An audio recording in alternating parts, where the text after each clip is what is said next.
आहे खऱ्या अर्थाने तो अनुदानित शाळेंच्या संदर्भातला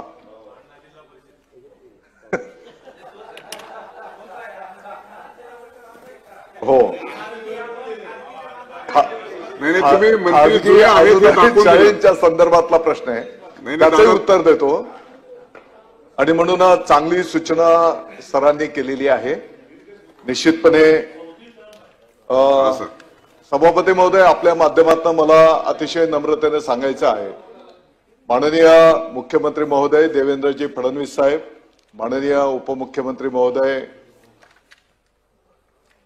एकनाथजी शिंदे साहेब, माननीय उपमुख्यमंत्री महोदय अजितदादा पवार साहेब यांचा अतिशय जिव्हाळ्याचा हा विषय आहे. आणि म्हणून येणाऱ्या काळामध्ये आपलं सर्वांचं मार्गदर्शन घेऊन या शिक्षण विभागामध्ये आता उदाहरणार्थ तुम्ही जे काही इन्फ्रास्ट्रक्चरच्या संदर्भातली माहिती दिली, ही वस्तुस्थिती आहे की अनेक जिल्हा परिषदच्या शाळांना कौलं बदलण्याच्या साठी सुद्धा यापूर्वी निधी मिळत नव्हता. आणि म्हणून पाठीमागच्या काळामध्ये 5% डीपीडीसीच्या माध्यमातून समग्र शिक्षा अभियानाच्या अंतर्गत आणि आता आम्ही या संदर्भातलं एक चांगलं नियोजन त्या ठिकाणी केलेलं आहे. अनेक विभागातनं कसा याला वेगवेगळ्या पद्धतीने निधी उपलब्ध करून घेता येईल. अनेक सेवाभावी संस्था आहेत, CSR फंड्स असतील आणि अनेक दानशूर लोक पण आहेत की ते चांगल्या कामाला योगदान द्यायला त्या ठिकाणी सकारात्मक विचार करतायत. आणि म्हणून ज्या पद्धतीने आपल्याला गावातली मंदिरं महत्वाची आहेत, ते दैवतच आहेत आपली, परंतु त्याच धर्तीवर आपल्या या शाळा सुद्धा चांगल्या पद्धतीच्या कशा होतील त्या दृष्टिकोनातून एक रोड मॅप आम्ही त्या ठिकाणी तयार केलेला आहे. आपलंही मार्गदर्शन त्या ठिकाणी सर्वांचं त्या ठिकाणी आम्ही घेऊ.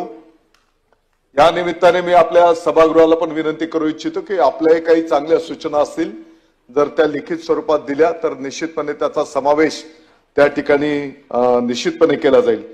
आणि मूळ जो प्रश्न होता या संदर्भातला की साधारणपणे राज्यामध्ये मोडकळीस आलेल्या अनुदानित शाळा साधारणपणे 24,152 अनुदानित खाजगी व्यवस्थापनाच्या शाळा आहेत. आणि युडायस प्लस या पोर्टलवर जी काही माहिती देण्यात आलेली आहे की साधारणपणे 261 शाळांपैकी 271 शाळा वर्गखोल्यांची दुरावस्था. सभापती महोदय, मी पण या उत्तराशी सहमत नाही. आणि म्हणून हे जे उत्तर पोर्टलवर दिलं जाते, मुख्याध्यापक महोदय किंवा शिक्षक महोदय त्या ठिकाणी ती माहिती देत असतात. आणि म्हणून या माहितीची परत पडताळणी त्या ठिकाणी केली जाईल. शेवटी त्या संस्थेची ही जबाबदारी आहे, त्या शाळेमध्ये पिण्याचं पाणी असेल, स्वच्छतागृह असेल, इतर भौतिक सुविधा असतील, या उपलब्ध करून देणं विद्यार्थ्यांना ही त्या संस्थेची जबाबदारी असणार आहे. आणि म्हणून येणाऱ्या काळामध्ये निश्चितपणे त्याची पडताळणी परत एकदा केली जाईल आणि त्या सुविधा विद्यार्थ्यांना उपलब्ध झाल्या पाहिजेत या दृष्टिकोनातून त्याचा आढावा घेतला जाईल.